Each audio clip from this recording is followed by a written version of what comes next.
Muito bem, então, nossos telespectadores, voltamos aqui com o nosso entrevistado dessa noite, Cláudio Silva. Ele já falou para nós aqui no bloco 1 a sua trajetória profissional, sua formação, que é uma história de vida muito interessante. Mas, Cláudio, você também é um agente político, né? Então agora nós vamos para o tópico política. Cláudio, governo federal, né? O que eu percebo? Eu percebo que o presidente Lula, nesses 4 primeiros meses, vem trabalhado muito. Parece que 24 horas por dia, parece que foi pouco de tanto que o governo federal já tem avançado. Eu queria escutar um pouquinho de ti, a tua percepção. O que o governo federal já avançou, o que ele retomou, né? Ele retomou muitas coisas. O que a gente pode esperar ainda mais daqui para frente do nosso governo federal, da pessoa do presidente Lula, do Partido dos Trabalhadores de uma forma geral? Então, Cristiano, acho que a gente pode iniciar respondendo justamente pelo período eleitoral, inclusive. Vivemos uma disputa muito acirrada. Eu penso que a disputa na democracia ela é importante, ela é a oportunidade, o período da campanha eleitoral é a oportunidade das pessoas fazerem a avaliação, de fazerem suas escolhas, de poderem identificar perfil, propostas, né, compreensão de mundo, de vida, de sociedade que cada candidatura representa.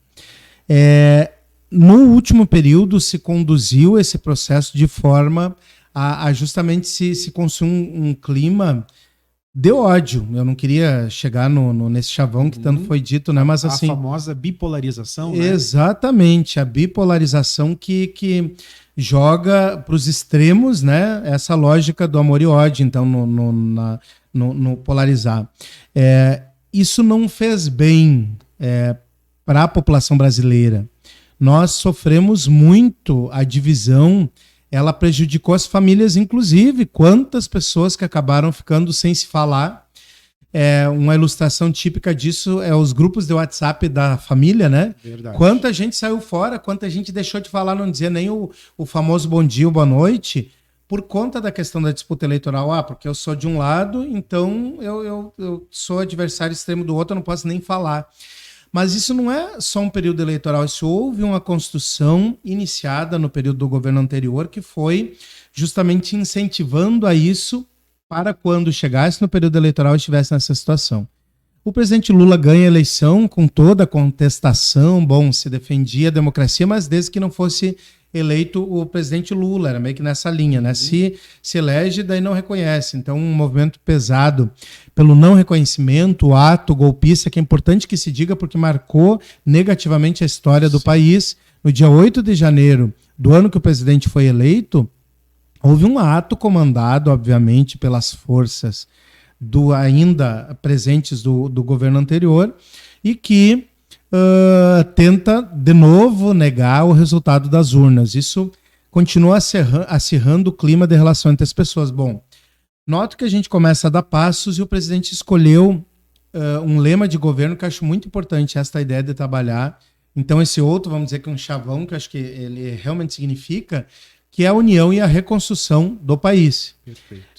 Unir as pessoas para reconstruir o país. Eu não vejo outro formato de compreensão política, senão a unidade das pessoas, das forças, inclusive partidárias. Porque o período de disputa é no momento eleitoral. Se apresenta as ideias. Depois, a democracia, sim, alguém ganha, outros não. Aquele que ganha vai, então, conduzir o projeto para o qual foi escolhido, que a população escolheu. É o povo que vota, né? E aqueles que não ganharam, tem opção, permanecem-se como oposição àquela ideia e contrapõem, manifestam a sua opinião, ou unem-se eventualmente numa perspectiva de algo que lhe seja importante a construir. Aconteceu isso com a Simone Tebet, do MDB, e outras forças políticas que espontaneamente se somaram, e alguns de maneira individual, lideranças apoiando o governo federal. Então, nessa perspectiva de unir e reconstruir o Brasil, os desafios são gigantes, porque, nós viemos de um histórico de corte de recursos nas políticas públicas, né? Essa coisa do congelamento, a famigerada PEC lá 95, que congelou por 20 anos o investimento na saúde, na educação e na assistência social, ela prejudicou muito as políticas públicas. Sim. Ela engessou, ela dificultou que, inclusive, os próprios municípios dessem conta de fazer as suas funções básicas. Isso era um congelamento por 20 anos. Bom, essa é numa das pontas, mas a gente pode olhar os outros avanços que prejudicaram um país que seja forte. A questão da reforma da Previdência, que já interferiu diretamente nos municípios que fizeram a recepção da lei federal, sofrem os servidores públicos, além dos servidores da iniciativa privada. Então, os municípios recepcionaram a lei federal da reforma e também aumenta o percentual de contribuição dos servidores inativos, aposentados, né? Aumenta a contribuição dos servidores ativos e, no final, a vida fica muito mais difícil, porque na hora de eventual reajuste, aqui, por exemplo, em Parobé, o que nós vimos... Algo vergonhoso. Algo vergonhoso, nos manifestamos muito sobre isso, inclusive 0,46, o pior aumento, ao menos... De toda a região. Eu não vi nenhuma cidade que tenha conseguido dar um reajuste menor que esse. Então, é esse cenário de desconstrução do país, um país freado, que não conseguia avançar, inclusive na perspectiva econômica, porque se não tem emprego, se não tem dinheiro circulando, se as pessoas estão empobrecidas. No último período, o que aconteceu? A classe média ficou pobre e o pobre ficou miserável, se dizia muito isso. E é verdade. Qual é a situação das famílias pobres no último período? Qual era o pensamento da família pobre que não conseguia nem comprar carne? A pessoa pensava que não conseguia dar carne para ter na semana para a família. A pessoa pensava que não conseguia comprar um botijão de gás para dar conta do mês. A pessoa precisava pegar lata de cola, aquelas latas de 18 quilos, abrir e catar lenha para fazer fogo e cozinhar alguma coisa para sua família. É essa a realidade da família pobre no Brasil do último período. Então isso já é uma condição de miséria, essas que chegam nessa situação. E classe média caiu e ficou pobre. As pessoas não tiveram mais condição. Aquela questão da viagem, do acesso à cultura, do avião, que para a população humilde foi oportunizado no período anterior, foi retirado, as pessoas já não deram mais conta. Então é esse cenário todo que vivia o Brasil. Veja que o incentivo ao ensino superior, nós falando sobre educação, ele é o que? Um caminho para efetivamente emancipar as pessoas. E é necessário que haja complementação de renda para que a pessoa possa partir de algum lugar, né? Porque a gente, obviamente, tem o entendimento, não é possível alguém pensar que vai conseguir estudar, progredir, avançar com fome. Não é possível.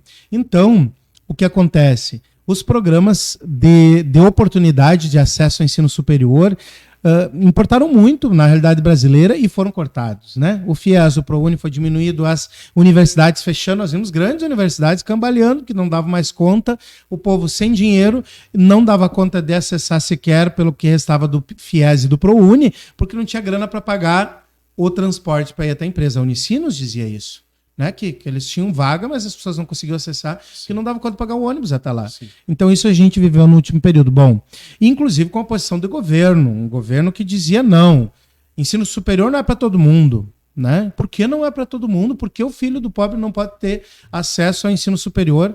Nós dois não teríamos, por exemplo, estudado, eu sei que tu também é de família humilde, não teria tido a oportunidade de fazer uma faculdade, porque é filho de pobre, então tem que morrer. Pobre não pode sequer estudar, era o pensamento da gestão anterior. Bom, esta página está em processo de ser virada na história, porque eu noto que ainda muita resistência, as pessoas às vezes têm dificuldade dessa compreensão, e começamos um outro período que é essa reconstrução do Brasil com investimento. Bom, é o Brasil voltando, o Lula costuma dizer, o presidente Lula, porque a primeira etapa ela é de quê? É de reconstruir efetivamente aquilo que foi derrubado. Então, a gente que antes tanto lutava por avançar nos direitos, a gente começou a lutar por resistir e não perder mais. Né? Há um ano atrás era a luta, inclusive eu próprio entrei 36 horas de ônibus, aqui fui junto com o Sindicato Sapateiros a Brasília, e várias pessoas de Parobé. A gente foi lá recebido a spray de pimenta,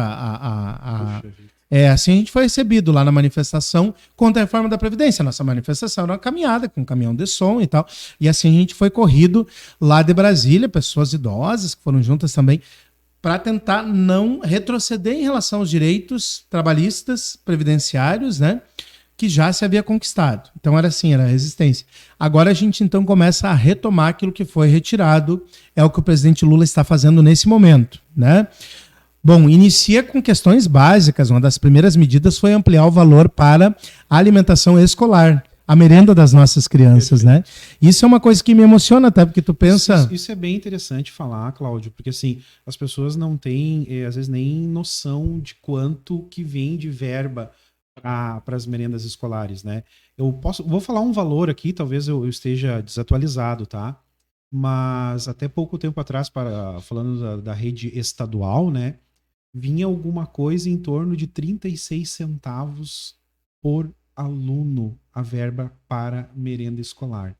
E aí você via as diretoras, a gestão das escolas fazendo milagre. Com 36 centavos você ainda consegue fazer um carreteiro com um pouco de carne. Isso é fazer milagre com 36 centavos, né? Para você ver o quão problemático é esse cenário, né? Mas conclui, Cláudio. E eu ia dizer que uma das primeiras medidas justamente foi isso, Cristiano, e sempre uma política pública federal ela precisa pensar em todas as interfaces. Então, quando o governo pensa na alimentação escolar, ele melhora a comida quentinha feita lá na escola pelas cozinheiras para muitas famílias que não têm o que comer, que não tem refeição em casa. Então, às vezes, aquela refeição é a única de mais qualidade, de pratinho cheio, quentinho, comida quentinha, que aquela criança vai ter durante o dia, para que ela possa se desenvolver e ela ter condição de acessar a educação igual ao seu coleguinha. Então, como importa. Por outro lado, também avança o incentivo que a aquisição, que a compra desses alimentos, então amplia aquela compra direta da agricultura familiar. Portanto, daí lá na roça, então lá na lavoura, o pessoal já aperta o passo porque tem motivação para produzir mais, né? Porque vai ter a compra na alimentação escolar, e inclusive com incentivo. O não uso de veneno na agricultura familiar, que é lá a família que produz, ela vai ser incentivada pelo governo, que leva comida de qualidade para a criança e que compra desse pequeno agricultor. Então tem todo um movimento. Bom, para a gente ir avançando. Então acho que essa é uma das grandes medidas iniciais, mas já na linha da educação avança agora com a questão do acesso ao ensino superior, novamente, né? Eu ouvi agora o relato de um amigo aqui de Parobé que diz o seguinte: eu pagava para um filho 4.800 para fazer direito. Agora, com os programas de financiamento do acesso ao ensino superior, eu passei a pagar R$600 para 2 filhos fazerem direito, e esse valor que eu gastava então para pagar a faculdade, eu estou investindo numa outra prestação, porque comprei um imóvel. Então olha que importante, o que significa isso? A economia vai se mexendo, as pessoas vão acessar e vão pagar depois que conseguiu acessar o FIES, vai estudar, depois vai devolver o recurso, é um profissional que se lança para o mercado, é uma família que consegue ter perspectivas e ter luzes, né, diferentes. Daqui a pouco aquele dinheiro que pagava só para lá estudar está mantendo igual com qualidade, mas quando vê já gera algum outro emprego aqui numa pequena empresa. Então é todo esse movimento novo que o Brasil vai vivendo, somado a diversas outras questões, Cristiano, que já foram anunciadas, algumas em andamento, outras ainda em processo de construção, essenciais, como o programa Minha Casa Minha Vida,